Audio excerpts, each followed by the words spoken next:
Ni sehemu ya mwisho ya simulizi ya Cecy. Asante sana msikilizaji kwa pamoja nami tangu tumeianza na hatimaye tunakwenda kumaliza hii simulizi. Asante sana. Sasa bwana, tulipoishia Cecy ni mkorofi. Sasa sijui ujauzito ndio unamsababisha awe hivyo au sijui ni nini, kwa sababu tuliona ya kwamba anatakiwa awage baada ya Adam kuweza kumtumia dada yake Cecy pesa ya kuweza kufungua biashara, na dada Fau ambaye ni dada wa Cecy kamtaarifu Cecy kwamba pesa taripo, kwa hiyo aende tu nyumbani wakafungue biashara ya mgahawa. Okay? Kwa hiyo sasa Cecy akaona ngoja waage hapo nyumbani kwa kuandalia chakula kizuri sana. Sasa ile kuaga, Adam akawa ameingia chumbani na unajua tena kuaga na ile Sasa bwana Cecy anataka kumkomesha Sharon na akamtumia ujumbe Sharon. Inaonekana alimwambia aje humo chumbani. Kwa hiyo Cecy anasema ya kwamba baada ya muda kidogo niliona mwanga mdogo kwenye simu yake, yani simu ya Adam, nikaichungulia kwa kuinyanyua kidogo nikakuta Sharon anapiga. Nitabasamu na kuifunika tena. Adam alikuwa amechangamka, anaimba kwa hisia.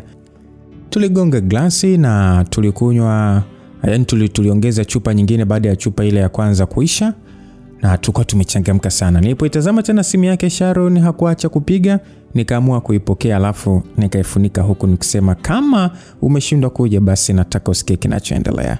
Kwa msikilizaji, tunasonga mbele. Tunasonga mbele na hatujui Sharon ya Kingiomo itakuwaje. Adam na Sharon kesho kutwa tu ni ndoa yao. Langu jina ni Lucas Lumbas. Basi Adam aliuliza kwamba unasemaje? Nilishtuka bwana, kumbe nilisema kwa sauti. Sasa ili kumpoteza nikasimama na kumshika mkono. Nyanyuka tucheze, unaweza ukawa ni usiku wa mwisho kukaa kama hivi. Utakuwa mume wa mtu siku chache zijazo. Nilisema nikimuinua, naye hakubisha, akanyanyuka na kuniambia kwamba lakini bado utasalia kuwa mtu wangu wa karibu sana. Na maanisha mama wa mwanangu wa kwanza. Huo sio utani bwana. Najua Sharon hawezi kuruhusu ufanye hivyo. Unahisi nitakuwa mwanaume nisiyeweza kufanya jambo mpaka niombe ruhusa kwa mke wangu? Aliuliza akisogeza uso wake karibu na wangu. Tuitazamana kwa muda. Ilibaki kidogo nibusu midomo yake. Wakati huo sasa nyimbo ya Kifaransa ilikuwa inaendelea kutuburudisha. Nadhani mnafahamu mdundo wa kompa ulivyomtamu. Tulikuwa tunacheza taratibu tukisogeleana karibu zaidi. Nikamkumbatia. Nilisogeza mdomo wangu sikioni mwake, nikamuita jina lake kimahaba sana. Ukiangalia chupa ya wine, unakumbuka nini? Nilisema na kujitoa kwenye kumbato lake. Adam aliitazama chupa akatabasamu. Siwezi kuisahau hiyo chupa hata nikitaka. Ulikuwa ni usiku wa aina yake. Tulikutana kama maadui na kuishia Hakumalizia sentensi yake. Alitabasamu akitikisa kichwa chake. Alinitazama kwa jicho fulani hivi huku aking'ata lipsi zake.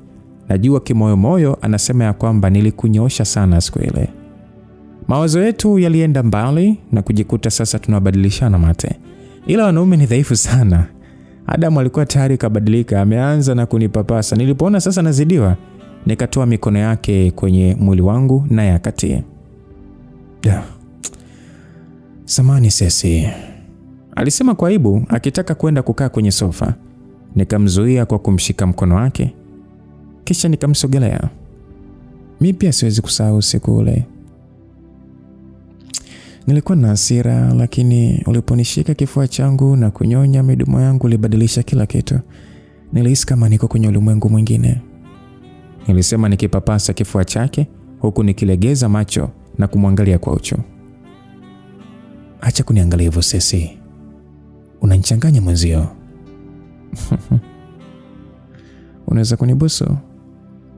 Nilisema kwa sauti laini huku sasa nikipapasa kilichoongezeka urefu mbele ya suruali yake. Cecy, acha uchokozi basi. Unajua mimi ni mwanaume, siwezi kuvumilia. Unanivuruga, na unajua balaa lake. Alisema kwa hisia sana. Sikuacha kumchezea. Nilimwona Adam akitetemeka, alifumba macho, alishindwa kuficha hisia anazopata. Niliendelea kupapasa mtalimbo wake kwa ufundi. Sikutaka apate nafuu. Nilichukua mkono wake na kuweka kwenye nyashi zangu. Adam alinibana kwenye mwili wake kama vile nilivyotarajia. Nilidhani sura yake itachanika. Nilinua shingo yangu na kumtazama mwanaume. Alikuwa hoi, hakuweza tena kujizuia. Alikutanisha midomo yetu na kunipiga denda. Nitamani asiache, nilihisi kama napaa. Nilijisahau na kuzama kabisa. Nilimpa ushirikiano, ni kama miili yetu ilikuwa imekumbukana sana. Hata mimi nilikuwa kwenye wakati mgumu. Haise, nilikuwa nimeshaloa. Mtoto nimeloa. Nilimhitaji kuliko kawaida. Nilitamani kama nisingemtumia ujumbe Sharon, lakini tayari nimefanya hivyo. Akili yangu ilirejea baada ya kusikia honi ya gari na geti likifunguliwa. Nikajua tayari Sharon amefika. Adam alikuwa ameshafungua zipu ya gauni langu, ananipapasa kifuani. Sasa tunaendelea kubadilishana mate. Dakika chache baadaye nilisikia sauti ya Sharon sebleni. Wakati huo Adam hakuna anachosikia zaidi ya raha. Haraka nikafungua zipu ya suruali yake, alafu nikamtoa mwilini mwangu. Kwa yani ile nilimtoa kwa kumsukuma. Samahani Adam, hatuwezi kufanya hivi, sio sawa, nilisema nikifunga zipu ya gauni langu huku nikijitahidi kutoa mikono yake aliyorudisha mwilini mwangu. Hapana Adam, siko tayari. Mwanzo naogopa, tafadhali naomba uache. Nijitahidi kusema, lakini mwili wangu ulikuwa unasema kitu kingine kabisa. Bado nataka anishike, na sio hilo tu, nataka aniweke kitandani, atanue miguu yangu na kunichakaza. Usiongee kitu, mwili wako unajieleza vizuri, tafadhali sana. Usitumie sauti yako, Adam alisema akiendelea kufanya yake. Huyu mjinga alijua udhaifu wangu ulipo. Alinitomasa kiasi kwamba nilikuwa napumua kwa shida sana. Lakini baada ya Sharon kufungua mlango na kubaki akitushangaa, nijitahidi kumtoa Adam mwilini mwangu. Please Ceci, usinifanye hivi. Naomba kwa leo tu, nakuhitaji sana. Unaona hali yangu, tafadhali sana naomba unisaidie. Adam aliendelea kunibembeleza asijue kama mchumba wake anatutazama, wala hakujisumbua kugeuza shingo yake tofauti na kwenye mwili wangu. Adam, no, wewe una mchumba wako, naomba uniache tu. Punguza sauti yako basi. Adam ananiambia hivyo wakati mwenzie nimeshamuona Sharon mlangoni anatetemeka, haamini kinachotokea. Muenga amini macho yake. Sharon hakuwa peke yake pale mlangoni. Kuna mtu mwingine aliongezeka bwana. Alafu mimi sikumtambua kwa sababu nilikuwa siangalia mlangoni moja kwa moja. Nilijifanya kama sijaona. Niliendelea na maigizo yangu. Adam aliporudia kunishika, nikampiga kofi. Alikuwa kama amechanganyikiwa. Hakuelewa na aliendelea kuililia kama yake. Adam, naomba utoke chumbani kwangu. Hatuwezi kufanya hivi. Naomba niache tu, kama unahitaji sana mfuate mchumba wako. Acha kusema hivyo basi tafadhali. Unajua kabisa nakuhitaji wewe. Kiu nilionayo kwako hakuna mwanamke anaweza kuikata. No, siwezi, tafadhali naomba ondoke. Sharon anastahili kufanywa hivi, nilisema nikimsukuma pembeni. Nilikuwa nimebadilika, lakini Adam hakushtuka. Alidhani mimi namtania. Alibanisha ukutani na kuninyamazisha kwa romance hatari. Alinyonya mdomo wangu kwa uchu sana. Sasa yule aliyeongezeka na kushuhudia tukio hilo hakuweza kuvumilia. Hakuweza kuvumilia. Akafungua mlango wote na kuingia ndani. Alikuwa ni Madam Boss. Alifoka akasema, Adam unafanya nini? Alionekana kuchanganyikiwa alipomwona kijana wake akinilazimisha. Aliweka mikono yake kichwani alafu akageuka kumwangalia Sharon. Adam aliposikia sauti alishtuka sana, kidogo azimie. Aliinama kwa aibu baada ya kumuona mama yake, na aliposikia kilio cha Sharon alizidi kupagawa. Alitamani kama ardhi pasuke aingie. Sharon alilia bwana, huku akikimbilia nje. Adam alimfuata akimuita Sharon, tafadhali naomba usikilize, mambo yapo kama unavyofikiria. Mimi nitamani kucheka. Ninachojiuliza ni kitu gani atamueleza ambacho Sharon hajaona. Madam Boss alikaa kitandani, yeye alionekana kuchoka kila mahali, alijisikia vibaya mno. Baada ya sekunde kadhaa alinigeukia, akanitazama nilivyokuwa sasa nimejikunyata kwenye kona ya kitanda na tetemeka. Akanionea huruma bwana. Akachukua kanga na kunifunika huku akinipa pole. Madam Boss akaniambia, samahani Ceci, sielewi mwanangu amepatwa na nini. Hii sio tabia yake kabisa. Msikilizaji, sio siri, nilitamani kucheka ila nikajizuia nisije kuharibu. Madam leo ananiomba samahani. Wewe sikuwahi hata kuota hilo jibu. Sikuwahi hata kuota kwamba atakujage aniambie hivyo. Mimi nikamwambia usijali, najua sio mtu mbaya, labda tu ni kwa sababu ya pombe. Madam Boss akasema uko sahihi. Adam akilewa Yaani anakuaga mpumbavu sana. Aliniahidi hatokunywa tena. Hiki nini sasa? Amejaribia, sidhani kama Sharon anaweza kumsamehe. Nikasema ya kwamba atapita, wala usijali, Sharon anampenda sana. Basi niligeuka mfariji. Hata mimi mwenyewe nilianza kujisikia vibaya. Unajua sikuwahi kumuona Madam Bosi akiwa na huzuni namna ile. Sijawahi kabisa kumuona. Sasa Madam Bosi alipotoka chumbani kwangu, nilinyanyuka na kuingia bafuni. Nilipojitazama kwenye kioo, hata mimi nijishangaa. Unajua sikujua kama nina uwezo wa kuigiza namna ile. Na hakika kama watu wa Oscar wangeniona, mbona wangenipa tuzo bana. Nilikuwa mwigizaji bora sana usiku huo. So baada ya kunawa uso na kujiweka sawa, nilikwenda dirishani nikachungulia nje na kumuona Adam akitoka na gari kwa spidi sana akimfuatilia Sharon. Mimi nilirudi kitandani, nikachukua simu yangu na kumpigia bodaboda. Nikamwambia haraka njoo nichukue. Nilisema na kukata simu. Nilikuwa nimeshampanga mapema. Nilijua nikichafua hali ya hewa sitaweza kubaki. Niliweka vitu vyangu kwenye mabegi na kuondoka usiku huo huo. Yaani sikutaka Adam anikute kwa sababu akijua nilichofanya atanyonga shingo yangu. Nilifika kwa dada nikampigia na kumwambia afungue mlango. Dada hakuamini mpaka nilipogonga mlango nikimuita, "Dada Fau, ni mimi." Dada alifungua akinishangaa. Akasema, wewe. Mbona usiku? Kwema?" "Kwema dada. Nilikuwa naona asubuhi inachelewa, kwa hiyo nikaamua tu kuja tuweke mipango sawa kwa ajili ya kesho." Sisi. Hicho sio kisingizio. Hebu niambie ukweli, kimetokea nini huko?" "Dada jamani, mwache basi kulazimisha mambo. Mimi nimekuambia kuna kitu." Sesi usinifanye mjinga. Sesi nakujua. Unaweza kumdanganya kila mtu ule sio mimi. Unaonekana kabisa huko sawa Sesi. Dada, mimi hata sijui nianze wapi dada, ila mimi nataka kupumzika, nitakwambia kesho. Kwa hiyo Adam anajua uko hapa ama hata kama ningemwambia ingebadilisha nini? Asingejali, yuko busy na mchumba wake muda wote. Kumbe una wivu. Sasa unaongea nini? Sasa kwa nini mimi niwe na wivu? Nilisema kwa hasira huku nikijilaza kitandani. Mimi nahisi nilichelewa kuliona hilo. Ila sasa nimegundua kumbe ukorofi wako wote ni kwa sababu unampenda wewe mwanaume. Yaani usijua tunaongea nini bwana, utakuwa unaota. Mdogo wangu. Yaani haujui hata kudanganya. Kwa hiyo mimi naonekana hivyo. Ndio unaonekana, yaani unaonekana unampenda sana wewe mwanaume. Sesi. Dada jamani, bwache basi kuni. Mimi nimejitahidi sana kujizuia lakini nimeshindwa. And dada, ni kweli nampenda. Hapana, kupenda sio kitu kibaya, ila nakuonea huruma ndugu yangu. Sasa kwa nini ukuniambia yani kumbe tatizo yani sio kile alichofanya usiku ule, ila ni kuhusu moyo wako? Pole sana mdogo wangu. Mapenzi yana mambo mengi sana kushangaza. Yule unayetamani akupende anampenda mwingine. Sasa kwa nini ulikubali kuishi kwao? Au ulidhani utaweza kubadilisha akili yake? Mimi ningeweza, nisingempa moyo wangu. Yaani wewe unatamani kama ningekwambia uende ukauchukue moyo wako. Lakini mambo hayako hivyo.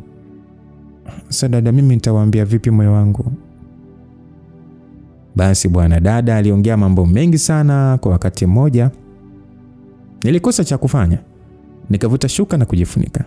Alinishauri namna ya kumsahau lakini mwenzia hata sikumzingatia. Mimi nilikuwa busy na simu yangu. Na kila baada ya dakika moja niliingia WhatsApp kwenye group la harusi kama kuna taarifa mpya. Naisubiri kwa hamu taarifa ya kuachana kwao. Sipati picha dada akijua nilichofanya huko. Nilipita usingizi nikashtuka saa 2 asubuhi. Nikamkuta dada akijiandaa kutoka. Dada akasema kwamba bora umeamka mwenyewe, ilibaki kidogo tu nikuamshe. Jana ulikuwa na shauku ya kwenda site lakini kumekucha na bado umelala. Wewe, nilikurupuka na kuitafuta simu yangu. Dada alikuwa akinishangaa tu. Nilifungua group haraka. Nilinyong'onyea baada ya kukosa taarifa niliyodhani itakuwepo. Sasa dada akasema, "Vipi? Mbona hivyo mwenzangu, ulitarajia Adam akutafute ama?" Niitikisa kichwa kataa. Dada alisikitika tu. Nikanyanyuka na kutoka nje. Yaani kama dada angejua anachotamani kitokee, asingenionea huruma. Nijiandaa tukatoka na dada mpaka kwenye frame yetu. Tulikuta mafundi wanaendelea na kazi. Tulikaa pale mpaka jioni tukisaidizana na mafundi. Mara kadhaa nilimtumia ujumbe Amy aliyekuwa hotelini. Nimuuliza kama Adam yupo ofisini. na kingine kama kuna kitu amesikia kuhusu Sharon. Majibu yake yalikuwa yale yale. Mpaka siku inaisha, sikuamini kama hakuna taarifa ya wao kuachana. Afu mbaya zaidi, Adam hajanitafuta kabisa. Sikuacha kufuatilia lile grupu. Kwa bahati nzuri bwana, nikakutana na ujumbe wa mwanakamati mmoja akimuulizia bi harusi alikuwa na muda hajachangia mawazo. Alijibu nipo na ndoa tunayo. Lilikuwa ni jibu la kawaida, lakini kwangu ni zaidi ya kombola. Baada ya yote niliyofanya bado wako pamoja. Wewe niuma sana. Nikaelekea chooni nikalia sana.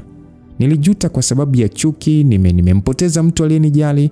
Itakuwaje akihitaji pesa zake zirudi? Na huu kimya wake ndio ulinitisha zaidi. Siku 3 baadaye mafundi walikuwa wamemaliza kazi yao. Palipendeza sana. Mapambo na kila kitu kilikuwa kama tulivyotaka. Tulifanya uzinduzi wa mgawa wetu mpya, tuliwaalika jamaa na marafiki. Ilikuwa poa sana. Nilijitahidi kuonyesha tabasamu, lakini bado moyo wangu haukuwa na amani kabisa. Kuna wakati nilijitenga na kukaa peke yangu, na muda mwingine nilijiweka bize. Muda ulikwenda na giza likaanza kuingia, lakini bado watu walizidi kumiminika. Dada alijuana na watu wengi na alijipanga kweli kweli. Aliwahudumia vizuri sana kwa kushirikiana na wapishi wengine aliowaajili. Sasa mimi nilikuwa kwenye vinywaji huku rafiki yangu Emi akinisaidia. Siku hiyo hakwenda kazini kwake. Kundi la vijana wengi liliingia na kuna kundi la vijana wengine pia liliingia. Walikuwa ni 3 na mmoja kati yao alikuwa Adam. Baada ya kumuona nilishtuka sana. Yaani moyo ulienda mbio. Utadhani muona mzimu. Kwanza nilipokuwa nimekaa nilinyanyuka. Hofu ilinitawala. Nikachuchumaa ili asinione. Hata Emi alipoijia vinywaji alinishangaa. Emi akasema, "Vipi sisi? Unafanya nini huko?" Sasa huku natetemeka nikasema, "Sikutarajia kumuona hapa." Nani? Adam, vipi ameondoka? Ndio kwanza amefika. Kwa nini aondoke? Anaangalia huku. Hapana, anaongea na dada yako. Jamaa dada Fau amefurahi. Hebu njoo muone. Yaani haamini kama bosi wake wa zamani amekuja kumsupport. Hivi unajua Adam ni brand atawaletea wateja wengi. Emi alisema kwa bashasha huku akichukua vinywaji akaweka kwenye tray na kupeleka. Ninyanyuka na kuorodhesha vinywaji alivyochukua Emi. Alafu niligeuka tu kijanja kuangalia alipo Adam.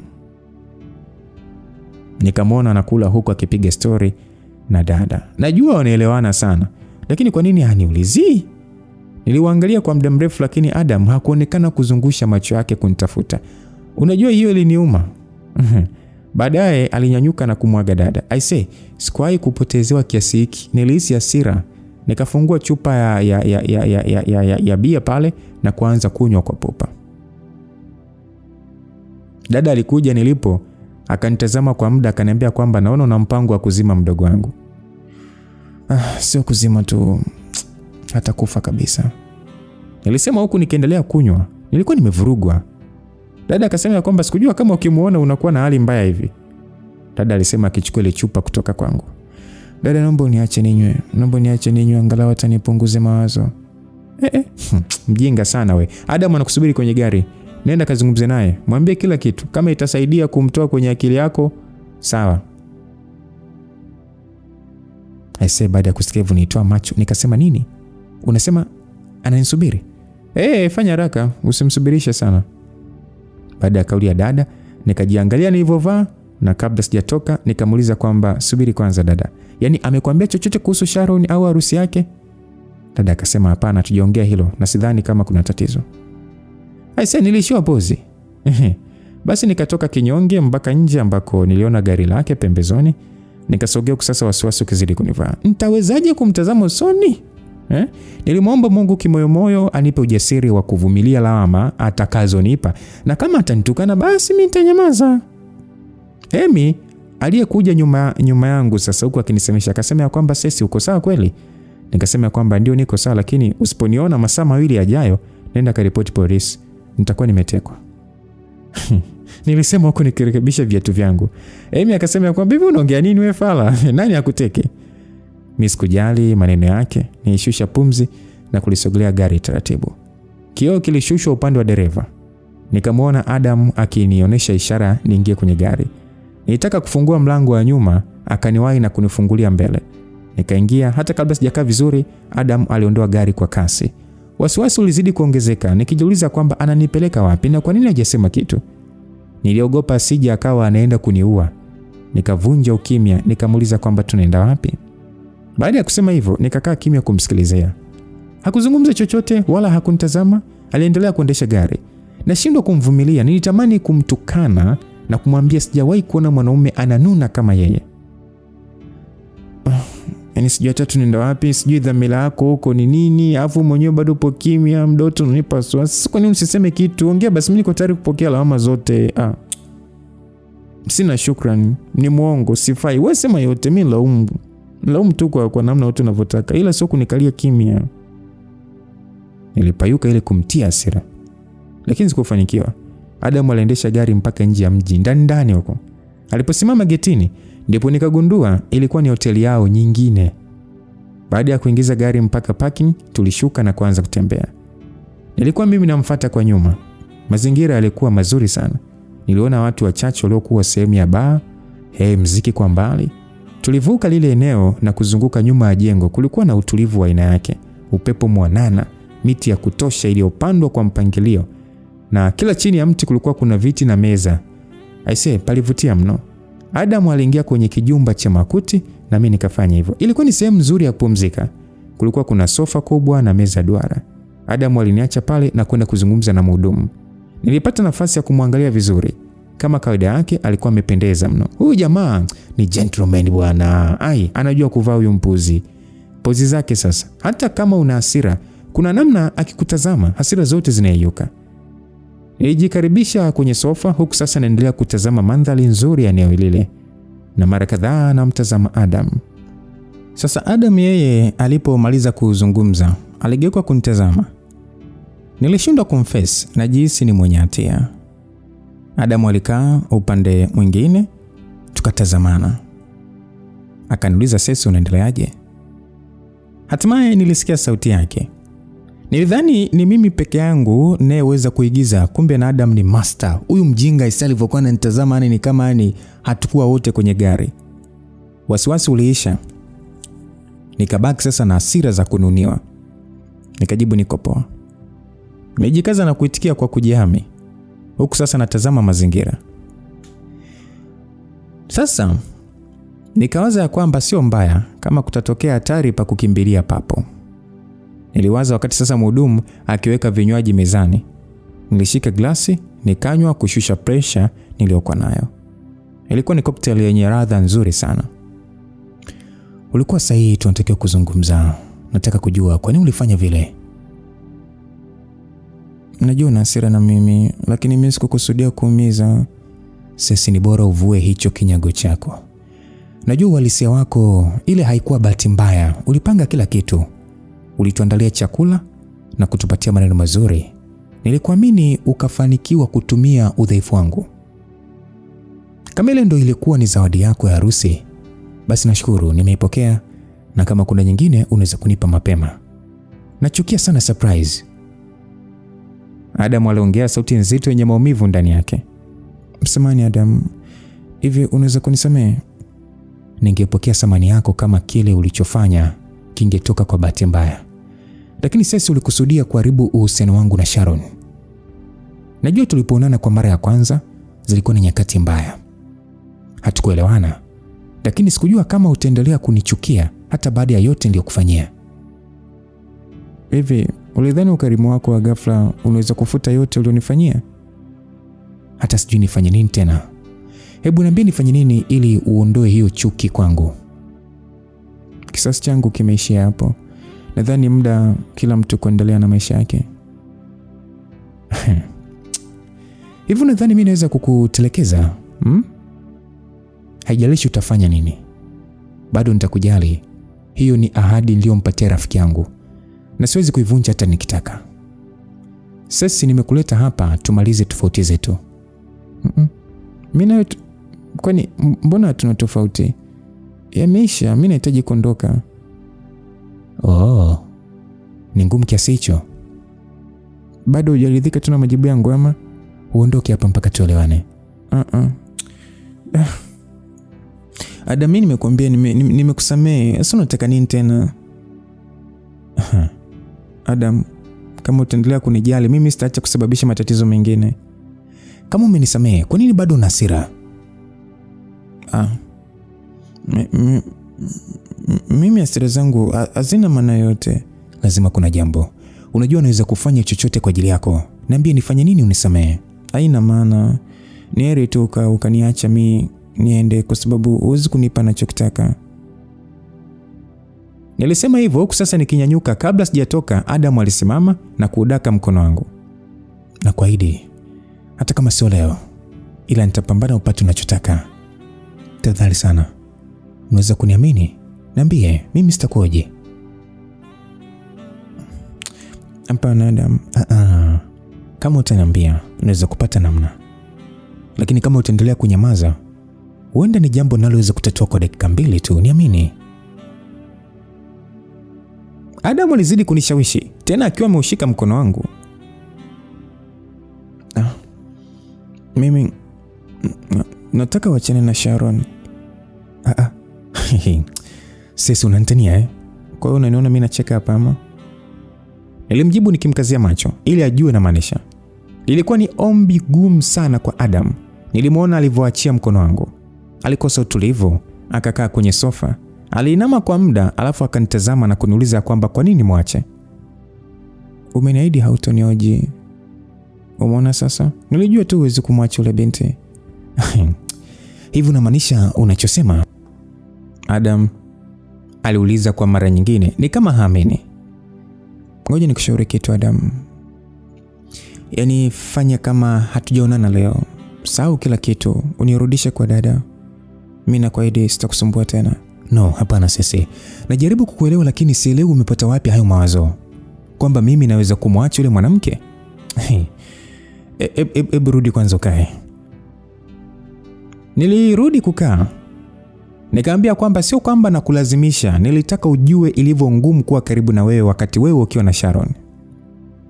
Sasa kama hutaki kuniona na Sharon, basi itakuwa ngumu sana kuelewana. Nimemfahamu Sharon tangu nikiwa kijana mdogo. Hata wewe ni shahidi. Mimi nilikuwa ni mtu wa hovyo sana kati ya wasichana niliotoka nao. Lakini kwa Sharon alinielewa sana. Haijalishi nilimsaliti mara ngapi, alinisamehe. Alikuwa mfariji wangu nilipokuwa naumwa, alikuwa na mimi kwenye nyakati zote. Ilichukua muda kuelewa upendo wa dhati niliopata kwake. Hakuwa mpenzi tu, bali rafiki wa karibu. Najihisi nina deni kubwa kwake, sitaki kumuumiza. Hastahili haya. Sidhani kama kuna mwingine anayeweza kunipenda kama yeye. Sasa naomba niambie, nawezaje kumwacha mtu kama huyo? Wow. Story nzuri sana. Kidogo nitoe machozi tu. Nilisema alafu nikanywa kinywaji chake. Hivi sisi unaweza ukaacha drama? Mimi sijui kama nimekuelewa vibaya, ila nina swali. Unafungania ndoa kwa sababu unamshukuru ama unafungania ndoa kwa sababu unampenda na hauwezi kuishi bila yeye? Zilipita sekunde kadhaa nikisubiri jibu lake. Baada ya kutafakari akasema, kama ulivyo na umuhimu kwangu hata yeye ni hivyo hivyo. Sitaki kufikiria matatizo tutakayosababisha kwenye familia zetu kama tukiachana. Sikujua kama na wewe ni mwoga hivi. Unazunguka sana. Mbona nimekuuliza swali jepesi tu? Hata sijaulizia familia yako. Mimi nahitaji jibu moja tu. Ndio nampenda na nina sababu nyingi sana za kumwoa. Wow. Umewahi kumpenda kama anavyokupenda yeye?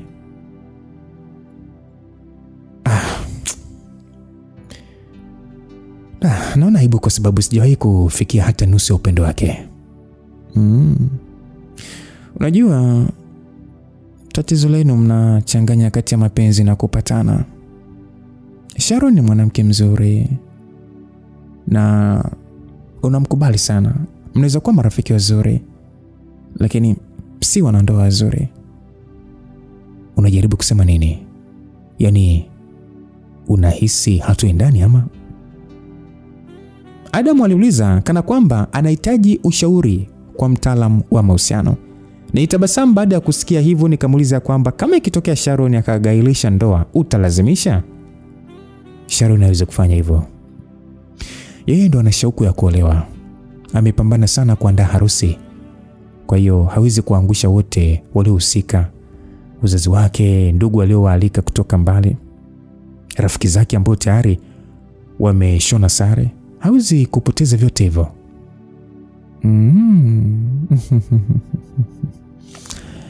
Sasa nimeelewa kwa nini amekusamehe licha ya kile alichokiona.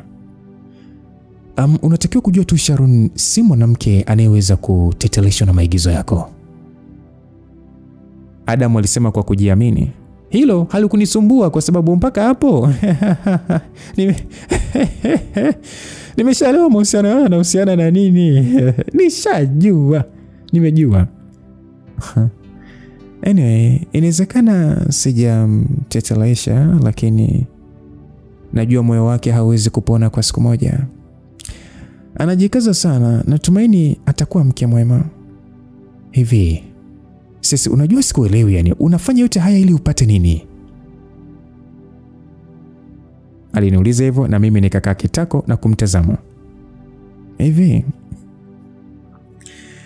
ngoja nikuulize kitu kimoja. Hivi ukinitazama unaona nini? Naona hasira, chuki na kisasi. Adam hakusita kuniambia hivyo. Jibu lake lilininyong'onyesha ise. Nilishusha pumzi nikamwambia kwamba itakuwaje nikikwambia kwamba yote niliyofanya ni kwa sababu nakupenda. Adam alinitazama halafu akacheka. Huku anasimama. Alitembea akinizunguka kwenye lile sofa. Nilikuwa nimesahau kama huyu kijana anadharau.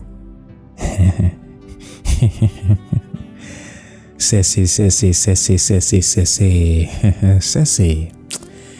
Haiwezekani. Yaani wewe unanipenda mimi? Sesi, unajua huu sio utani mzuri Unaona ni utani kwa sababu hatuendani au kwa sababu ya hali yangu? Najua hujawahi kunitazama kama naye kufaa. Sawa, sina elimu. Sijatoka kwenye familia bora kama Sharon. Mimi ni mshamba, sijui mambo mengi kuhusu mapenzi. Hata mimi najua hatuendani, lakini moyo wangu hauoni yote hayo. Hata sijui unaongea nini. Sielewi kabisa unaongea nini wewe mwanamke. Adam alikuwa akinishangaa. Wakati huo mimi niko serious. Yaani sicheki na wao wote. Na ulinda wangu moyo. Samahani Adam. Hata mwenyewe sikupanga iwe hivi. Niliongea kwa hasira. Naumia kuona yani ni jamani mimi yani najielezea vyote hivi lakini mwamba hanielewi. Adam alinipatia maji na tishu, halafu akasimama na kunipatia mgongo. Sijui alikuwa anawaza nini. Mimi nilikuwa binti mdogo na mjinga niliyekuja mjini na ndoto kubwa za kipuuzi kabisa. Hata sikujua maisha yakoje. Nilipitia mambo mengi magumu, lakini nilibaki na tumaini la kukutana na mwanamfalme wangu atakayekamilisha ndoto zangu. Haikuwa rahisi kukutana na wewe, lakini siku ya kwanza nilipokuona sikuhitaji wataalamu kugundua aliyeuteka moyo wangu ni wewe. Nilikupenda hata kabla sijajua jina lako wala familia yako. Nilizama mzima.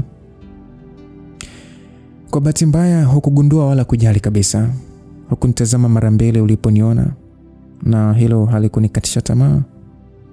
Nilipopata nafasi moja tu nikakupa kitu cha thamani nilichotunza kwa muda mrefu, lakini matokeo yake uliniita malaya. Ulifanya niachukie mapenzi. Nilikata tamaa, lakini Robbie alikuja kama mkombozi. Nikaamua kukusahau na kuanza upya.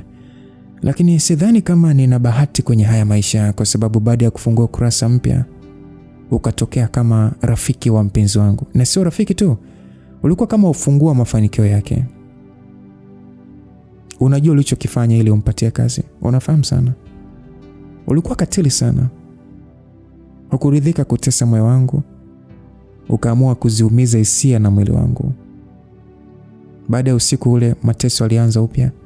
Nilipambana sana kukusahau na kuudhibiti moyo wangu.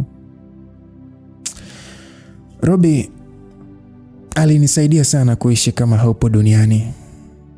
Lakini bado ulitokea kama msimamizi wa harusi yangu. Nilivumilia yote kwa sababu hukuwahi kunipenda. Adam, wala mimi sikuchukia, ila nina wivu na hasira kwa sababu hauwezi kuwa wangu.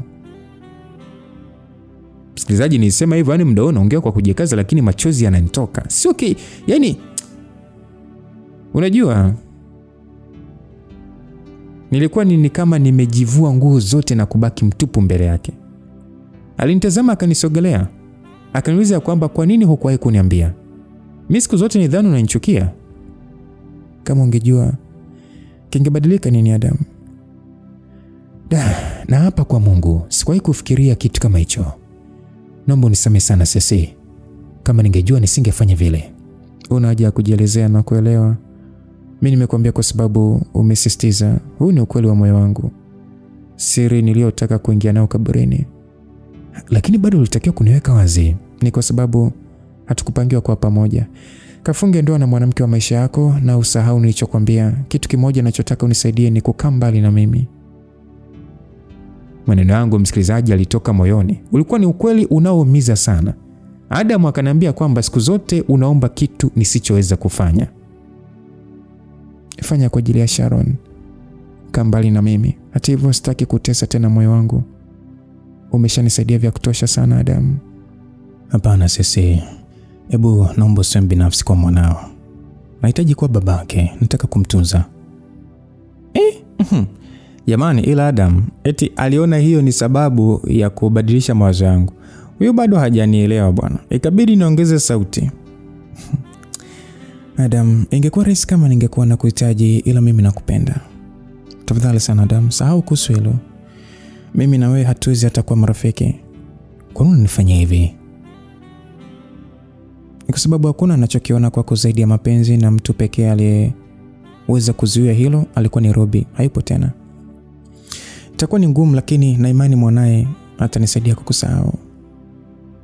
Nilisema huko nikipapasa tumbo langu. Adam alikuwa ananitazama kama anayetaka kusema jambo, lakini anashindwa, anaishia kuushika mkono wangu kwa nguvu. Nilimtazama, nikamshika mkono wake kwa upole. Acha historia ifike mwisho. Asante kwa kila kitu na usiwe na wasiwasi, mimi niko sehemu salama.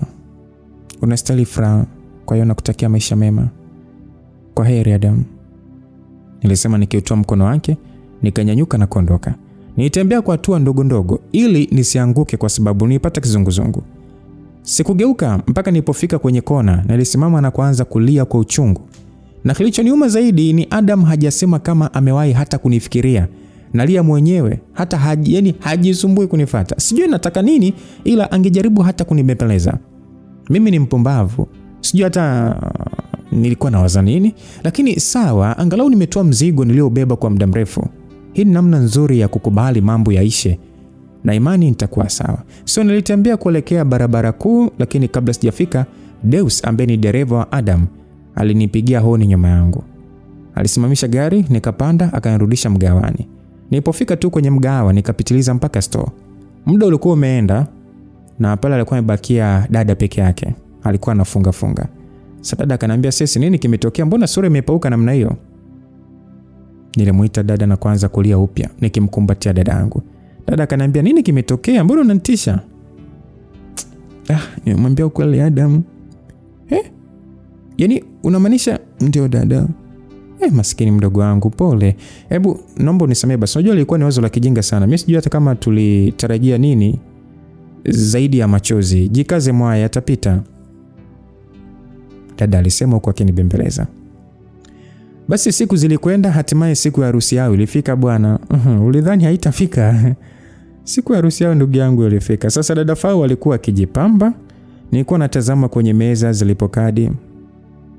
Zilikuwa ni kadi mbili, moja ya dada na kadi nyingine ni ya kwangu. Sharon alinitumia kwa mara nyingine. Alitaka nikashuhudie kile nilichojaribu kukivunja, namna kilivyokuwa imara zaidi. Sasa dada akasema kwamba Sharon anataka kufanya maisha yako kuwa magumu. Tafadhali, naomba usishawishike, umesikia na kama ukibadilisha mawazo sitaenda na mimi. Dada alisema aliponifuata kitandani. Nikamwambia dada kwamba hapana dada, mimi siwezi kuwa binafsi hivyo. Adam atafurahi kukuona. Kwa hiyo usijali kuhusu mimi. Mimi sitokuja. Kadi yangu kampe atakayetaka. Nilisema huku nikirudi kulala. Dada alimaliza kujiandaa akatoka. Nilihisi upweke sana. Nilijaribu kufumba macho lakini sikupata usingizi. Dada aliniachia chakula lakini sikuweza kula. Kwa bahati nzuri Amy alikuja. Nikamwambia kwamba nilidhani utakuwa kwenye harusi. Shoga yangu, hapana, sijaenda. Na vipi kuhusu wewe? Unajua yule ni mfadhili wako Mimi najisikia vibaya. Bora tu umekuja rafiki yangu. Lakini kwa nini wewe hujaenda? Au bado unampenda? Nilimuuliza swali ambalo sikutaka kusikia majibu yake. Hapana, mimi nimeshatoka kwenye hiyo ndoto mbaya rafiki yangu. Mimi tayari nimepata mtu tofauti na wale ninaowajua. Ndio, huwezi kuamini huyo jamaa ni ananipenda. Ananipenda kiasi kwamba yani anataka kuwafukuza watu wote duniani tubaki peke yetu tu. Maneno yake yalinifanya nicheke sana. Rafiki yangu ana vituko sana. Nilihitaji company kama hii. Kama kawaida yake alikuja na flash ili tuangalie movie. Akaniambia kwamba nimeweka movie nzuri sana. Usijali, leo nitaangalia chochote, hata mazombi nini. Tena ngoja nifuate vinywaji. Nilisema nikinyanyuka na kuingia chumbani. Nilivua pajama langu, nikavaa t-shirt na tight. Nilipotoka, nilimsikia akilalamika. Amy akasema kwamba yani flash jamani, mbona kama sio yangu? Amy alisema baada ya kuwasha TV. Sasa kama sio yako ni ya nani? Mimi hata sijui. Sikujali, nikatoka kuelekea madukani. Nilizunguka maduka ya karibu, sikupata vinywaji nilivyotaka. Ikabidi sasa niende maduka mbele zaidi. Nilipopata nikarudi nyumbani. Nilipofungua mlango nilimuona Amy ameshtuka. Akazima TV haraka, alafu akanitazama. Una tatizo gani? Mbona unaniangalia kama umeona mzimu? Nilisema kimasiara tu nikielekea ilipo meza. Baada ya kuweka vinywaji, nikamgeukia tena Amy. Amy alikuwa muoga. Kikweli mimi sikuwahi kumuona hivyo. Ni kama mtu aliyeona kitu cha kutisha. Sitaki kuamini kama leo umeona kitu cha kutisha mpaka unaogopa. Nilisema nikicheka sana. Nilipotulia nikamwambia kwamba hebu tuone. Nilisema nikichukua remote. Sasa Amy akasema kwamba sisi hapana, huwezi kuangalia. Amy alinizuia kwa kunipokonya remote. Hivi wewe, unajua unanishangaza Unanishangaza na unaponizuia yani ndio unazidi kuniongezesha huko. Hakuna kitakachoendelea kama hautanionyesha. Nilivyosema hivyo Amy akasema sisi usiwe mbishi. Hii sio movie, ni unyama, ukatili na mauaji. Jamani binadamu ni wa ajabu. Sisi usiangalie. Hivyo unaongea nini? Kwani ni mara ya kwanza kuona movie ya namna hiyo? Hapana, sio hivyo sisi. Wamemuua jamani. Wamemuua kijana wa watu jamani bila huruma. Jamani la watu. Nilianza kumuona rafiki yangu ni kama amechanganyikiwa hivi. Nilisogea nikamkumbatia nikamwambia kwamba Amy, nishakukataza kuangalia movie za kutisha. Unaona sasa matokeo yake? Sasa kuni jamani waliruhusu. Kwani jamani ila unajua nimeumia Kwa nini wamuue? Kwa nini sasa wamuue jamani? Jamani sisi rafiki yangu. Yaani watu jamani wenye pesa ni zaidi ya mashetani kabisa. Yaani mimi nimechukia. Kwa nini wamuue sasa? Amy alizidi kuongea vitu ambavyo hatavieleweki. Unajua hata sijui unaongea nini wewe. Nilichukua maji nikampatia, nikamwambia jilaze pale kwenye sofa. Nilichoamua kufanya ni kumtuliza kwanza. Alipotulia, nikampokonya remote bwana na kuwasha TV. Lengo langu nione hiyo movie iliyomchanganya ikoje. Mungu wangu. Nilichokiona kwanza nilishiwa nguvu nikakaa. Nilimtazama Amy aliyekuwa ametoa macho, nikamuuliza wewe hiki ni nini? Mimi mwenyewe hata sielewi ila tu nahisi kama nilichanganya fresh siku ile tulipokuwa kwa Adam. Yaani namaanisha hiki ninachokiona ni kitu gani yani? Msikilizaji, unajua nilikuwa nimechanganyikiwa. Walimrekodi Robbie kabla hajafa. Ina maana walikuwa na uwezo wa kuokoa maisha yake, ila wao wakaruhusu afe. Ila jamani. Hairuhusu afe ili moyo wake apewe Adamu. Amy aliongea kizidi kunichanganya. Msikilizaji, ulikuwa nadhani ni movie za miandwano? Hapana, sio hivyo. Kwenye TV nilikuwa namuona Robbie akiwa amelala kwenye kitanda cha hospitali. Chumba kilikuwa kimezungukwa na mashine nyingi. Robbie wangu alikuwa anaongea kwa shida sana.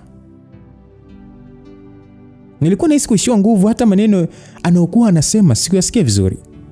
Sasa mimi nikamtazama Amy, nikamfuata kwenye sofa, nikamkunja blouse yake kifuani. Nikamuuliza nini kinaendelea. Nilimfokea kana kwamba yeye ndo anahusika na ile video. Amy alikuwa anatetemeka huku amenyosha mikono juu kama mtu anayejisalimisha. Akaniambia kwamba sio mimi, ni hao madaktari, inaonekana waliotoa moyo wake na kumpa Adam. Nini? Unasemaje wewe? Sasa ndio hivyo, inawezekana Robbie hakupata ajali. Mimi nimesikiliza nini kama tu anatoa usia kabla hawajachukua moyo wake na kumwekea Adam. Yaani naenda kuwaua, nilisema baada ya kumwachia. Nikachukua kisu kikali zaidi kwenye tray la vyombo. Amy akasema, sisi hebu naomba tulia kwanza jamani, hii ni kesi kubwa, huwezi tu kwenda hivi jamani. Kama waliweza kumuua Robbie, hawezi kushindwa na kukuua wewe. Amy, naomba uniache. Acha wakaniue, sawa? Naenda huko. Nataka watu wote wajue wao ni watu aina gani. Naomba uniache Amy, naomba uniache. Nilisema nikivaa suruali nyeusi na ile t-shirt. Nikatoka nje, mkono mwingine nimeshikilia ile flash. Nilifika ukumbini, nikataka kuingia, nikazuiliwa na walinzi. Nikamwambia kwamba hebu naombeni mniache, nataka nikaongee na bwana harusi. Mlinzi mmoja akasema kwamba nionyeshe kadi kwanza. Nilichukia, nikasema hivyo mweu nini? Kwani hunijui mimi ni nani? Nilichukia, lakini ule mlinzi hakujali. Akasema sitaki kujua, ninachotaka unionyeshe ni kadi tu. Nitakuwa hujanielewa kakaangu. Basi nenda kamuite bwana harusi, kamwambie Sesi malkia wako anakuita nje, na hakika atakuadhibu kwa kunisimamisha hapa muda wote huo. Nilimwomba sana lakini hakunielewa. Nikajaribu kumpigia dada na yeye akupokea simu. Sasa hasira ziliongezeka. Nilipokuwa nasikia vigelegele, ni wazi sherehe ilikuwa imefaana mno. Nilitamani kupaza sauti lakini mziki ulikuwa juu sana. Nikaanza kufoka, nikasema haiwezekani wakati mimi nateseka hapa alafu wao wanafurahia.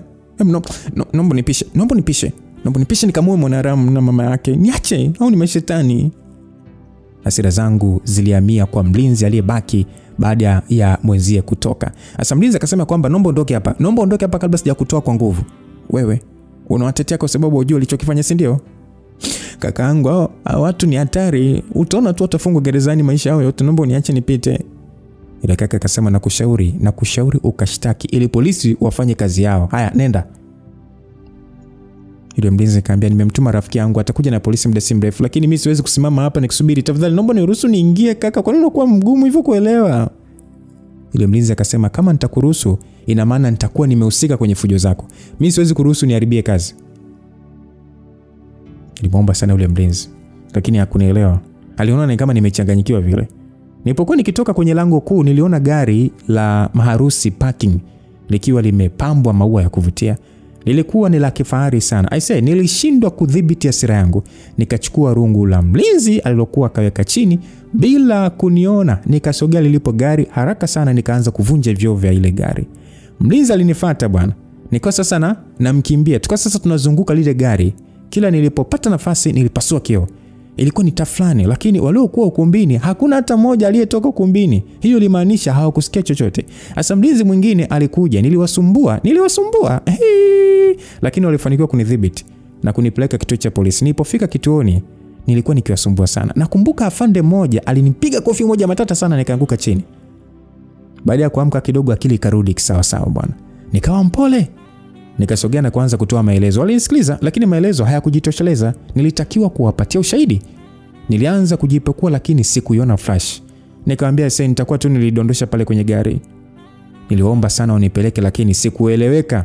Wakaamua kutuma wale walinzi wakaitafute. Alafu mimi wakanifungia rumande kwa kosa la kufanya fujo na uharibifu wa mali. Nilikuwa nimechoka sana. Ile picha ya Robbie akiwa kitandani ilikuwa ikinijia, haikutoka akilini. Sasa dada Fau alikuja akiwa ameongozana na Amy. Dada akasema kwamba sisi mdogo wangu umefanya nini? Dada, naomba unisaidie tu, rudi pale ukumbini, kuna gari nimelipasua vioo, nenda kaniletee flash, mimi na uhakika iko pale dada. Dada akasema sisi jamani, unajua unanichanganya. Hivi una uhakika na mlichokiona au mmekurupuka tu? Nikasema kwamba dada, kuwa makini na kuomba sana. Niliendelea kusisitiza. Dada na Amy waliondoka. Hayakupita masaa nikamwona Adam mbele yangu. Alikuwa bado na nguo za harusi. Alinitazama kwa huruma akaniita, Sesi imekuaje? Alisema akisogea na mimi ninyanyuka nikamsogelea, nikapitisha mikono yangu kwenye nondo, nikashika tai yake nikaanza kuivuta. Nikasema kwamba kufa muuaji, wewe kufa, ulitakiwa kufa wewe, sio Robbie. Nilisema nikiendelea kumnyonga. Adam alitapatapa, mwisho siku alijinasua bwana, lakini alikuwa amepumua vya kutosha. Alikuwa amepata shida kwenye kupumua. Sasa Madam Boss akasema kwamba Adam, umepatwa na nini? Madam Boss aliuliza mara tu alipoingia. Basi Nilivyomuona hivyo nikasema, nyinyi ni mashetani. Hivi mlidhani mnaweza kulipia moyo wa mtu kwa misaada yenu ya kipuzi? Madam Boss akasema, hebu nyamaza, hata ujui unachokisema. Alisema hivyo sasa akiwa amemshikilia kijana wake. Wauaji wakubwa nyie, mnastahili kuwa jehanamu nyie. Nyie ni zaidi ya Freemason, ni zaidi ya Illuminati. Mmemdhulumu maisha, yani mmechukua maisha ya Robbie. Hivi mnadhani mtaishi kwa amani? Nilishangaa mtu katili anawezaje ugeuka na kuwa mwema vile? Ulidhani unaweza kulipia uhai wa mtu? Adam hautakuwa na amani. Damu yake itakuwa ndama kila mahali. Niliendelea kutoa maneno makali. Sasa Madam Boss akasema, acha kumuongelea vibaya mwanangu, hausiki kabisa. Basi wakati naendelea kutupiana maneno na Madam Boss, Adam aliyekuwa kimya muda wote, nilimwona akidondoka chini kama mzigo. Niliogopa, nikaufunga mdomo wangu. Mama yake alianza kupiga kelele za kuomba msaada huku akimtikisa ile mke. Hata mimi mwenyewe niliyekuwa nataka afya nilianza kuogopa. Askari walikuja na kumbeba. Mama yake alifuata nyuma, nilibaki nimezubaa. Nikarudi na kujiegemeza ukutani. Machozi yalikuwa ni yanashuka yenyewe, nalia yani hata sijui nalia nini. Afande mmoja alikuja na kunifungulia, akasema ya kwamba, binti. Nikaitikia, afande samahani, unaweza kuniambia mgonjwa anaendeleaje? Afande akasema kwamba, unataka kujua kama amekufa ama? Nikalalamika nikasema, unaongea nini? Mungu aepushe bwana. Yule afande akasema, ila mapenzi. Yule afande alisema hivyo akitikisa kichwa. Sikujua anamaanisha nini mpaka alipoendelea kuongea akisema ya kwamba, licha ugomvi wenu mnaonekana mnapendana. Wewe ulienda kufanya fujo kwenye sherehe yake pamoja na hasara uliyosababisha, bado amekuonea huruma na amefuta kesi yako. Unaweza kwenda nyumbani sasa. Afande alisema hivyo akinipatia simu yangu. Nilitoka nje nikawakuta dada nilimkuta dada pamoja na Amy wakinisubiri. Sikutaka kuongea nao, tuliingia kwenye taksi tukaenda nyumbani. Usiku ulikuwa ni mrefu sana. Nilijigeuza bila mafanikio ya kupata usingizi mpaka ilipofika saa 11 asubuhi. Saa 1 asubuhi niliamka na uchovu sana. Dada akasema kwamba, Sesi, hebu pumzika, nitaenda mgawani mwenyewe. Nikamwambia kwamba, dada, kazi zitakuwa nyingi, nataka nikasaidie. Dada akasema, usijali, tunawafanya kazi, kwa hiyo kuwa na amani kabisa. Dada alisema akiwa anajiandaa. Kabla hajaondoka, aliniona nilivyokuwa nimekosa utulivu. Akaniuliza, Sesi, kuna tatizo? Nilikataa nikasema hapana. Dada akasema, unaweza kuniambia kinachokusumbua? Nikasema hapana dada, niko sawa. Wewe Sesi, unajua sisi mimi nakufahamu. Tafadhali usije ukafanya jambo la kijinga kama ulilofanya jana. Dada, unasema hivyo kwa sababu yani ni kama hukuiona ile video. Najua unampenda sana Adam na ungetamani ndoa yake isifanikiwe. Lakini maisha ndivyo alivyo mdogo wangu. Wakati mwingine uhalisia unaumiza sana, kwa hiyo unatakiwa kukubali na kusonga mbele. Maneno ya dada yalimaanisha nilifanya fujo kwa sababu ya wivu na sio video niliyoiona. Sikutaka kubishana naye. Hapo mimi nimeshajihisi kuwa na hatia. Natamani kumuuliza kama anajua Adam anavyoendelea.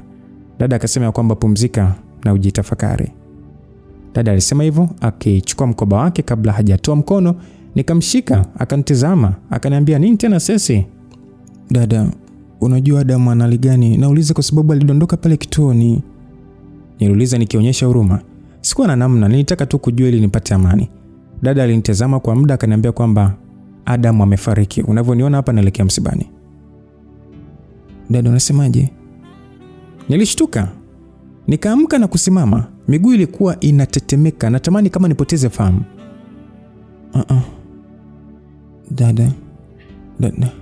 Dada, sio kweli, si ndio? Haiwezekani, si ndio? Asoma shtuka nini wakati jana ulitaka afe? Ila mapenzi? Dada, unajua utani wako uchekeshi dada. Nikasirika, nikarudi kitandani. Kwa sababu dada alivyoniambia kwamba umeshtuka nini, aliongea nini kama anatabasamu hivi. Dada aliondoka bila kujibu swali langu. Sikutaka kumuuliza tena kwa sababu utani wake ulinipa nafuu. Nikaamini Adam atakuwa salama. Alikuwa ananidanganya tu huyu mtu. Nirudi kulala mpaka saa 5 niliposikia mlango unagongwa.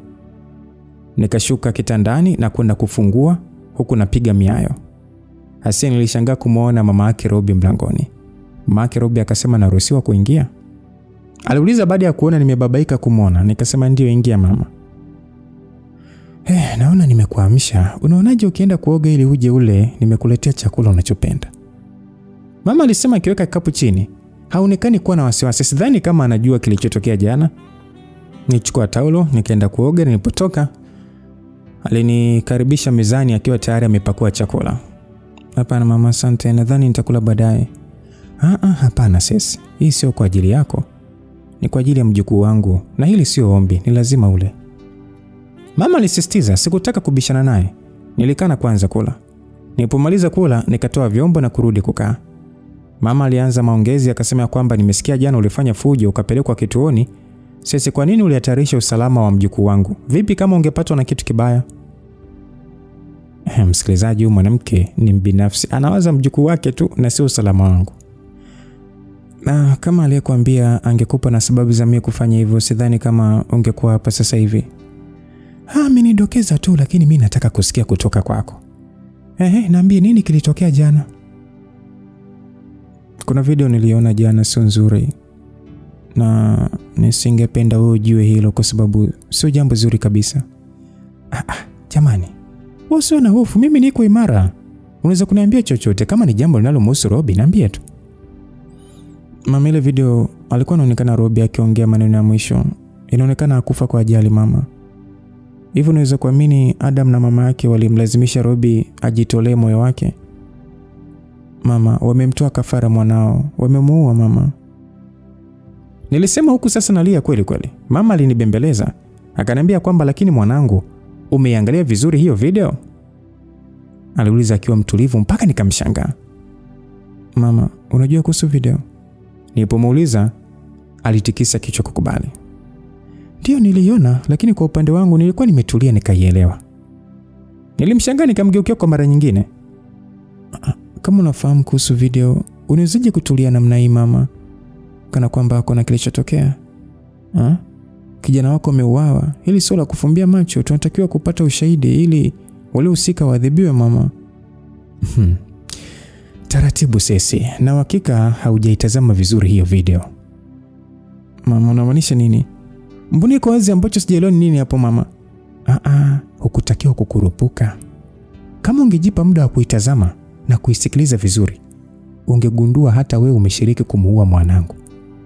Unasemaje? Nilinyanyuka na kusimama nikiwaza sana. Hiki ni nini? Huyu mama akachanganyikiwa au? Sasa hebu tulia kwanza. Huu ni ukweli unaoumiza, lakini amini ninachokuambia. Mimi na wewe tumeshiriki kumuua Robi.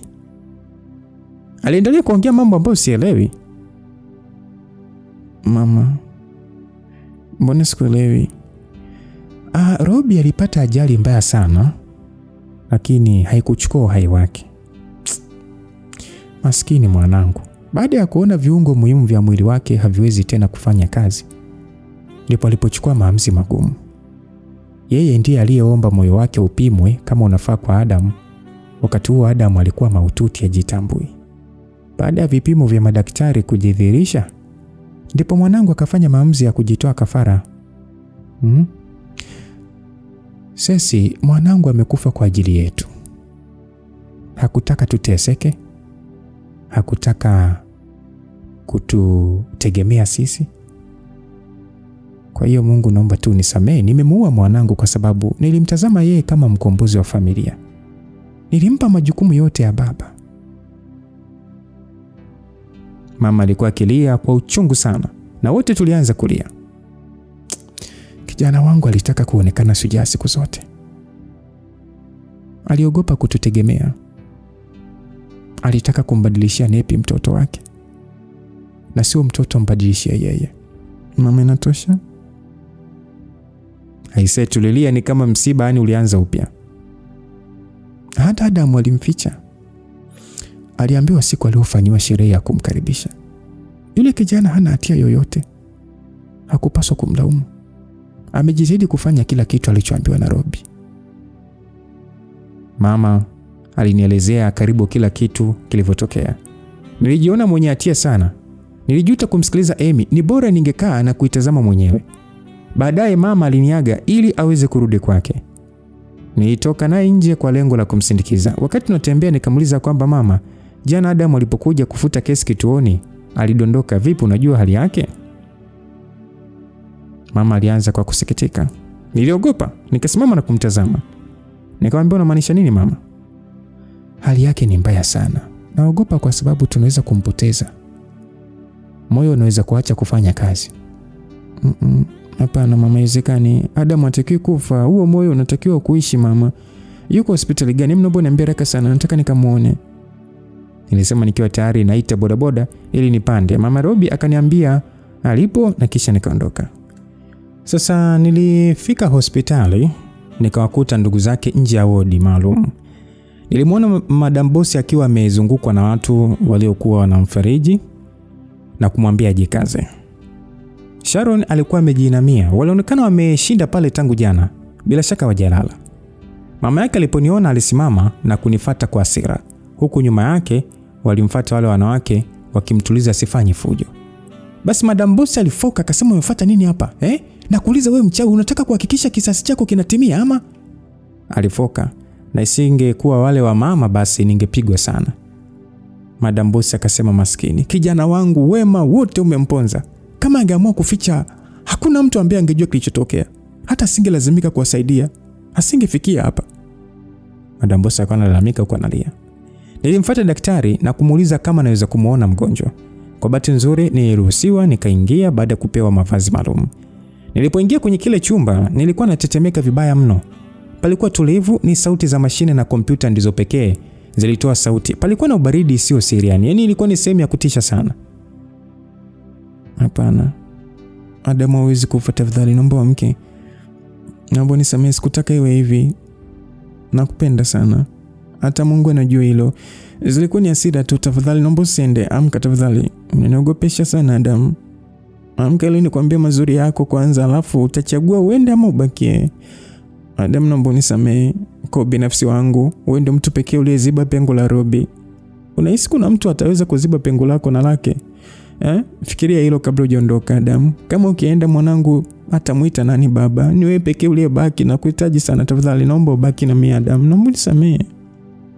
Baada ya kuongea maneno hayo kwa uchungu na machozi, mashine zilianza kupiga kelele zaidi ya mwanzo na Adam alikuwa akitikisika sana pale kitanda. Niliogopa. Nikaanza kupiga kelele nikiomba msaada.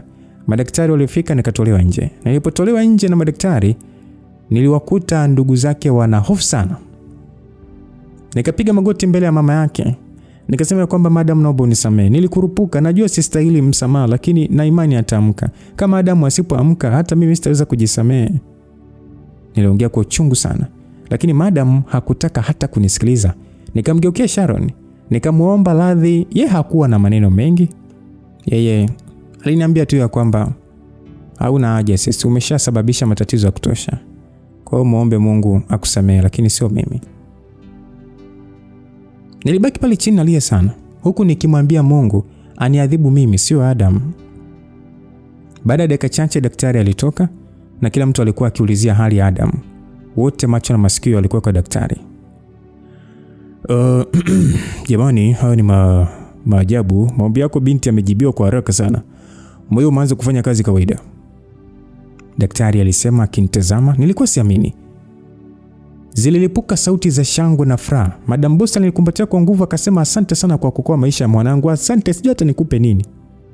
Ilikuwa ni ghafla yule mama alisahau kama nilikuwa adui yake.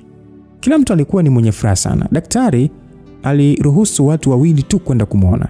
Alimtaja mamake na mimi. Nahisi alihisi mimi ndiye mke wake.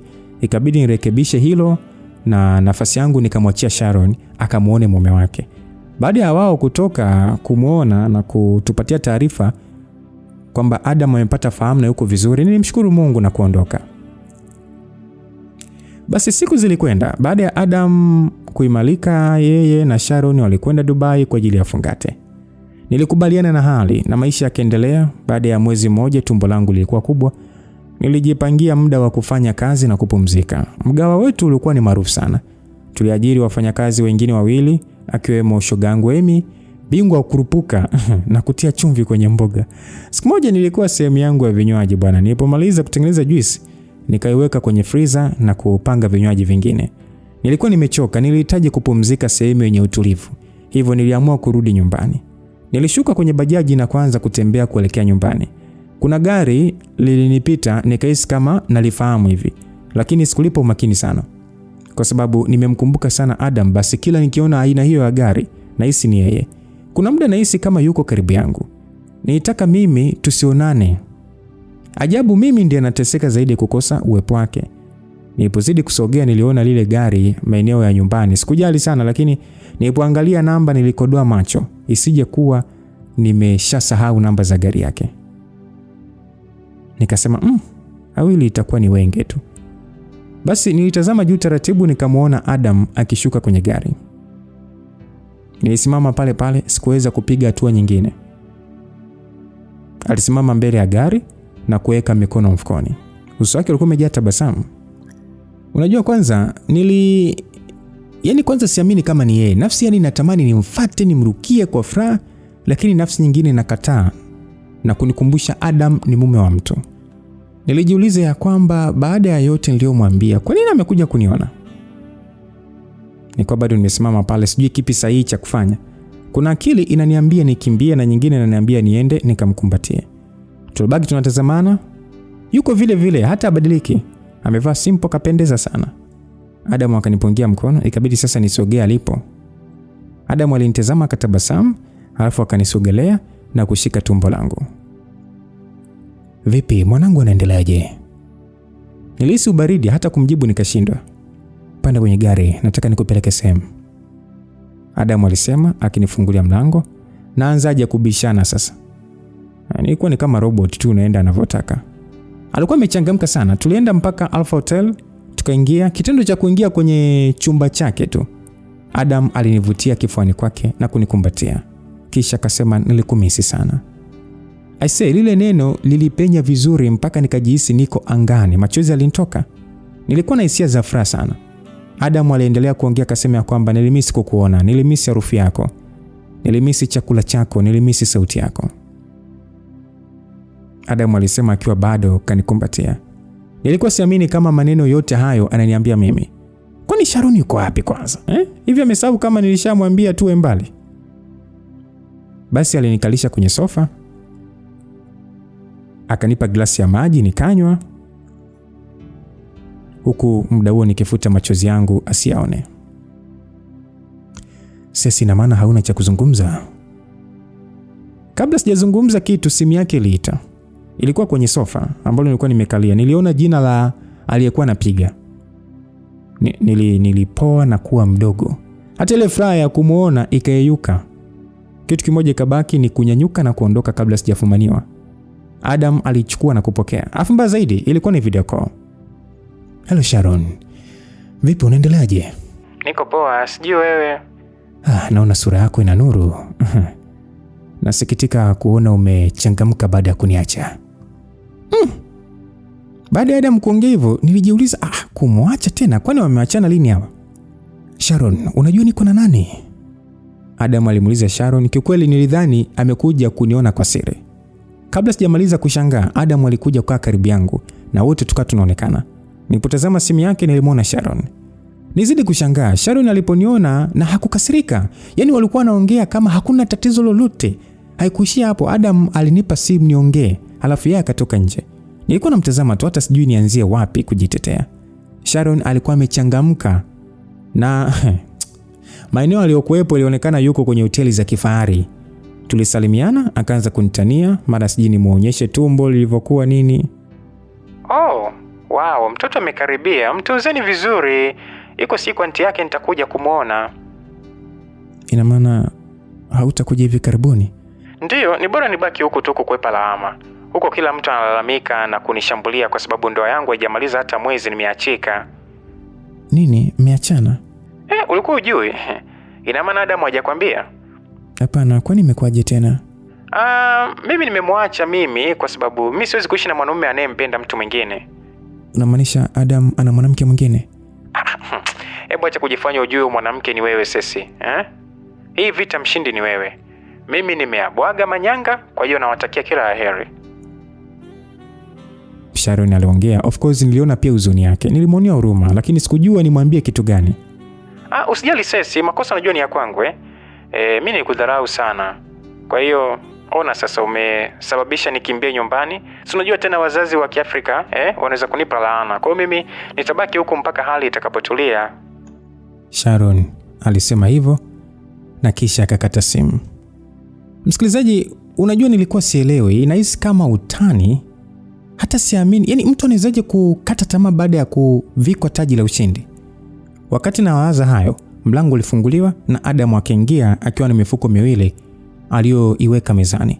Kuna namna nilikuwa namwangalia tangu alipoingia mpaka akaniuliza, "Kwa nini unanitazama hivyo? Kuna kitu kibaya Sharon kasema kuhusu mimi?" "Ndio." Nilimjibu nikimfuata. Aliposimama, nilipomfikia nikamkumbatia kwa hisia sana. "Kama ungechelewa kurudi, upweke ungeniua mwenzio. Nilikumisi sana Adam."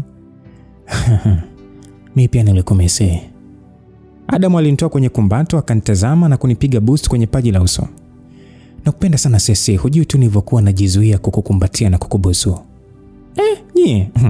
Haya maneno nilitamani kuyasikia au niseme niliyasubiri sana. Haikuwa mara ya kwanza, nishaambiwa na wengi, ila hii ni tofauti. Kama uliwahi kuambiwa maneno kama haya na mtu unayempenda, utakuwa unanielewa sana. Hapo sasa nilihisi kama dunia yote yangu. Hata sijisumbua kujibu baada ya kuziona lipsi nilizokuwa nazitamani kwa muda mrefu. Nilimpiga busu la kukata kiu yangu, na unajua mimi na huyu jamaa tukikutana, show yetu huwa ni balaa. Tulikula alafu tukala tena. Tulipochoka tukajilaza kitandani. Sijui kama nimewahi kuwa na furaha namna hii. Wakati ambao nimejilaza kifuani kwake na tumbo langu, yeye alikuwa amenikumbatia tu kimahaba. Nilitamani kama nibaki pale milele. Nilikuwa kwenye utulivu na hisia za furaha na kuwa salama kabisa, nikisikiliza mapigo ya moyo wake. "Kwa nini mmeachana?" Haya ni maajabu ese. Unaongea kama sio wewe uliyetaka nimwache. Kuna ubaya gani kama nikijua? Hebu jibu basi swali langu. Nilisema kwa sasa nikijitoa kifuani kwake, nikalala pembeni kimtazama. Unajua nyewe wanawake hamueleweki kabisa. Mnataka kitu, mkipewa mnauliza kwa nini. Hata mjui mnataka nini. Mara ya mwisho haukuwa tayari kumwacha. Nataka tu kujua kilichotokea. Sawa. Nilikwambia mimi na Sharon hatukuwa wapenzi tu, bali marafiki wa karibu. Tuliambiana mambo mengi. Baada ya ndoa yetu, Sharon alikuwa na matarajio mengi sana nimfanyie kama mume. Kiukweli mimi nijitahidi sana kwa sababu Sharon alinifahamu. Aligundua siko sawa. Akaniuliza kama bado nampenda. Nilimjibu ndio, lakini hakuridhika. Hakuridhika kabisa na jibu langu. Matokeo yake alikuwa na wasiwasi kwa sababu nilikuwa ni mtu mwenye mawazo sana, hivyo akaniomba nimwambie ukweli. Nidhani baada ya kumwambia atanielewa. Cha kushangaza, akasema tuachane. Alimwambia nini? Mimi nilimwambia ukweli wa moyo wangu, siri niliyopanga kwenda nayo kaburini. Hebu naomba basi wache utani. Ulimwambia nini? Nilimwambia umeniroga. Wewe, hivyo na kichaa. Nilisema nikinyanyuka na kuanza kumpiga na mto Adam. Aliushika na kutupa pembeni, kisha akanivuta na kunikumbatia. Ulikosa kabisa sababu ukaona unisingizie mwenzio. Unajua mimi mwenzio hata sijui hata uchawi unafananaje. Kwa nini lakini Adam? Sijamaanisha huo uchawi. Hata hivyo ulikuwa sahihi uliposema hatuwezi kuwa marafiki kwa sababu tulipoanza kuwa karibu hakuna niliyemfikiria zaidi yako. Afumba zaidi uliponiambia unanipenda, hali ilizidi kuwa mbaya. Sharon alijitahidi sana kunishawishi, lakini sikuwa na uwezo wa kufanya chochote na yeye. Hilo lilimuumiza sana. Sikuwa na namna, ilibidi nimwambie tu kweli. Haikuwa rahisi. Nilianza kumwambia ninavomkubali. Unajua ni mwanamke mzuri sana. Nilikuwa na bahati kumuoa. Tulikuwa na wakati mzuri pamoja kama rafiki, lakini alitakiwa kujua siwezi kuishi bila wewe. Ni kweli ulimwambia hivyo? Kama unataka kudhibitisha, uguse moyo wangu.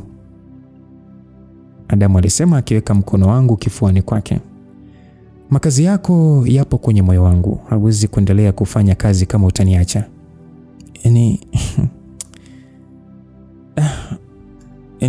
Adam, sitaki kuamini kama hii ni ndoto. Una uhakika na unachokisema? Samahani, nahisi kuchanganyikiwa. Unaweza kuniambia ulianza lini kunipenda? Kikweli mwanzo nilikuwa na kudharau. Hata nilipokutoa bikra, sikukuzingatia. Lakini nilipokuona tena Nairobi, nilihisi wivu. Nilitaka uwe wangu peke yangu, ingawa sikujua namna ya kufanikisha hilo. Nikajikuta tu natumia kiburi changu ili nikupate. Ulinipata, lakini Hukuniambia chochote zaidi ya kunitumia. Ningewezaje kusema hisia zangu kwa mtu anempenda mtu mwingine? Umesahau ulivyonitambia mbele ya marafiki zangu? Hivi unajua ni kiasi gani nilikuwa naumia ulipokuwa ukimsifia mpenzi wako muda wote? Tulikuwa na usiku wa kipekee sana. Nilionyesha ufundi wangu wote, lakini bado haukuwa wangu. Ulifanya kwa ajili ya Robi.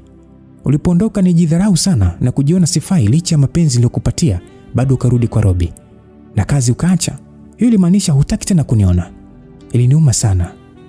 Na Sharon alikuwa tulizo langu. Kama Robi asingekuwa rafiki yangu, labda ningekupigania, lakini sikufanya kwa sababu alikuwa nakupenda sana jamaa. Nikaamua kufanya maamuzi magumu, kuacha muwe na furaha. Kila mtu kwenye kitabu cha maisha yake kuna kurasa ambazo hatamani mtu azisome. Na huo ndio kurasa niliouchana kabisa. Sikutaka mtu ajue maumivu yangu. Sikujua kama ni hatima yetu kwa pamoja, lakini nakupenda sana Sesi. Adam baada ya kusema hayo maneno, alishuka kitandani, akaenda kufungua drawer ya kabati, akachukua kibox kidogo, akarudi na kupiga magoti mbele yangu. Sesi, utakubali kuwa mke wangu na mama wa wanangu? Najua ni ngumu kuwa na wewe, ila ni mbaya zaidi ukiwa mbali. Adam, I love you. Nimekubali. Nilisema nikiwa na furaha. Nikishuka kitandani sikutaka hata kuchelewa. Nikachukua pete na kuivaa mwenyewe, huku nikimrukia kwa furaha. Baada ya mwaka mmoja tulifunga ndoa na kuishi pamoja na mtoto wetu, tuliyempa jina la baba yake mzazi. Mungu fundi bwana. Aliamua kutuzawadia kopi ya Robi. Ulidhani mtoto atakuwa wa Adam? Hapana. Nilimbebea mimba Robi. Kwa hiyo alituzawadia kopi ya Robi, sio rangi tu. Mwanangu alifanana sana na baba yake. Wakati tunafunga ndoa, Robi alikuwa na miezi 9. Na kipindi chote hicho Adam alisimama kama baba yake. Tulipanga kumwambia ukweli atakapokuwa mkubwa. Hata jina la pili alitumia la Adam. Bibi yake kizaa baba aliruhusu hilo. Lakini jina la ukoo akatumia la baba yake mzazi. Alipoacha kunyonya, mara nyingi alishinda kwa bibi yake kwa sababu nilikuwa busy sana na mgawa wetu. Mimi na dada tuliuboresha na kufanya wa kisasa. Niliweza kununua kiwanja na mume wangu alinisaidia kujenga nyumba mama yangu ambaye alihamia mjini na kuweza kushirikiana na dada Fau mgawani. Mimi niliacha kazi baada ya Adam kunihamishia hotelini kwake, na kule kwa dada tukamwajiri Amy ambaye kwa wakati huo alikuwa amechumbiwa. Sharon naye alipata mwanaume wa kizungu akamuoa. Walipendana sana ise. Siku ya harusi ilipowadia, mimi na Adam tulikwenda kuhudhuria harusi ya Amy. Sio siri, ilifana sana. Baada ya kula chakula nilijisikia vibaya na kuanza kutapika. Baada ya harusi kuisha, tulipita hospitali, nikapimwa, nikagundulika nina ujauzito. Ilikuwa ni habari kubwa sana kwenye familia ya Adam, na hasa mama yake alifurahi sana. So baada ya hapo maisha furaha yaliendelea kama kawaida. Jamani, na hapa ndio umefika mwisho wa simulizi yetu nzuri kabisa ya Sesi. Nadhani umeona watu wanavyopambania mahusiano yao, changamoto zinatokea, lakini anafuata pale ambapo moyo wake ukidunda unadunda kwa amani. Ni raha sana kumpata mtu ambaye unapokuwa naye moyo wako unadunda kwa amani sana sana. Hata akidondosha kikombe huwezi kumgombeza.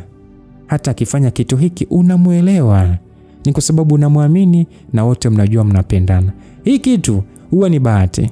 Na nakuombea sana wewe ambaye upo single, Mungu akubariki uweze kupata hitaji la moyo wako na furaha ya moyo wako. Upate yule mtu ambaye mna match pamoja, mnaendana pamoja, sawa Kwa jamani, mimi ni watakie tu wakati mwema, na kama bado hujasubscribe channel hii basi fanya hivyo, sawa hapa ndipo sehemu ambapo ninaamini utapata simulizi ambazo zitakufanya ujisikie amani na kufurahia muda wako wote uliotumia kusikiliza simulizi za Lumbas. Niseme tu Mwenyezi Mungu awe pamoja nasi, neema yake pia itukutanishe kwenye simulizi nyingine nzuri sana mpya hapa Lumbas Simulizi. God be with you till we meet again. Bye bye.